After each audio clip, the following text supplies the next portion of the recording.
If you are receiving this transmission, you are the resistance. So, Owen, you have a few more items that are newsworthy. Let's go to your agenda. Well, so we just had the latest accusation come down against Charlie Rose here. Again, this is all alleged, as are almost all of these sexual assault deals that are being reported in the media. You know, no judge, no jury, no trial, no justice, really, no litigation, except for a very minor few. But, you know, it's reached a point, Roger, where I'm just sitting here wondering, it's like, who even wants to go on a date in this atmosphere? I mean, you could go on a date with a woman and then look at her the wrong way, maybe go in for a kiss, get rejected, and now all of a sudden you're a rapist. I mean, this is like, it's like they're having it's like a double-edged attack where they're not only trying to politicize sexual harassment to attack their enemies, but I think they also on the back end want to like make men afraid to actually go out on a date with a woman and maybe even, you know, try to have a real relationship with her because he doesn't want to be considered, you know, a rapist or a harasser or anything. Look, no means no. This is pretty simple. And I can see out that you, Owen, are speaking as a man rather than speaking in this case as a conservative or a liberty-minded pundit. But the Democratic Party is now eating its own. There is a feeding frenzy largely based around the fact that they are the ones who've embraced the radical feminist agenda. And therefore, they are the ones who look so incredibly hypocritical. Harvey Weinstein is the prime example of the hypocrisy of the Democratic Party, lavished with praise by the Clintons, writing multi-million-dollar checks for the crazy left, 100% on board with the feminist agenda when he isn't physically and repulsively assaulting women. There is the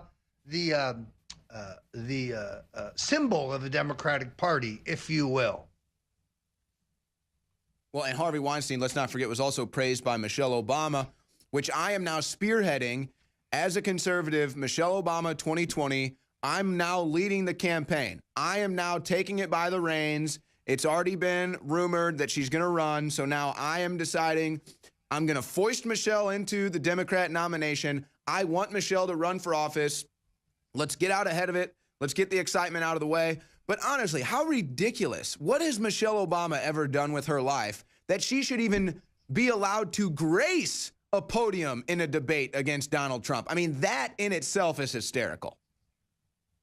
Well, but we are in an era where name identification and celebrity, without any question, qualify one to run for public office. So I myself would not use that argument, whether it is Arnold Schwarzenegger or whether it is actor Ronald Reagan or whether it is businessman Donald Trump. The truth is, most American voters like candidates who come to the political arena or to leadership from some other walk of life, from some other discipline.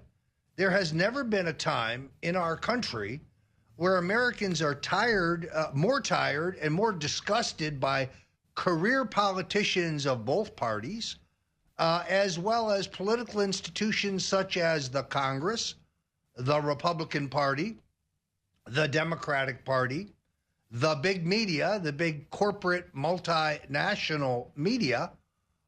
There is a real opening, as we have seen, for outsiders. Now, it would be tough for Michelle Obama to call herself an outsider. Pardon me. But the fact that she has not held political office previously will not be held against her by the American public. And in all honesty, the job of First Lady is a job with real responsibilities.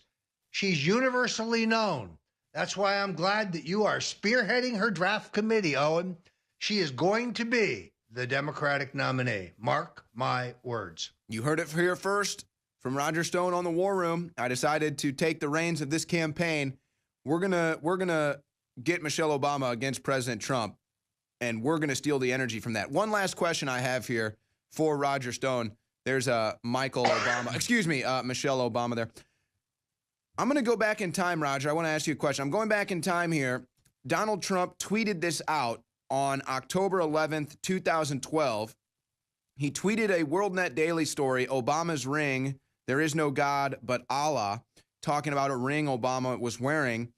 Donald Trump tweets out, why does Barack Obama's ring have an Arabic inscription? Who is this guy? Well, we've talked about who Obama really is, but I don't want to hear from us or talk about Obama, who really is. What I want to know, Roger, is how much does Donald Trump really know?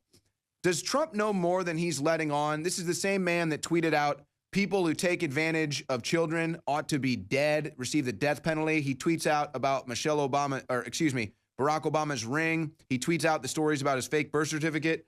How much does Donald Trump really know that he's not really letting the public know he's privy to? Well, I think there's a difference between Donald Trump then and Donald Trump now.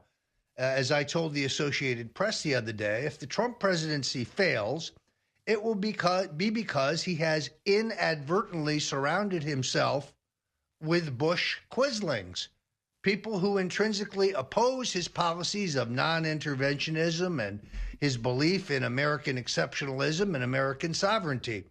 The people around him are more dangerous than the liberal Democrats. In his heart, Donald Trump knows the truth, and he has never been afraid to speak the truth. But we're waiting for him to come back here at Infowars.com. He did a star turn here, was a major factor in his ability to win the nomination. And I want him to know right now, he is welcome at Infowars.com anytime.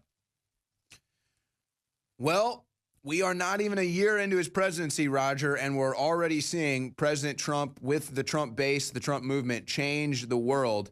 And it's really incredible that we're living through these historic times. A lot of people don't even realize it, Roger. Well, record stock market, unemployment at an all-time low, and Americans proud to be Americans again. No, you're right. He's not popular in Malibu and the Upper West Side in Manhattan. But you go to flyover country, you go where the real Americans are, and people love Donald Trump, and they love Melania, and they see that he is slowly turning the ship around, and he's going to make America great again. If you are receiving this transmission, you are the resistance.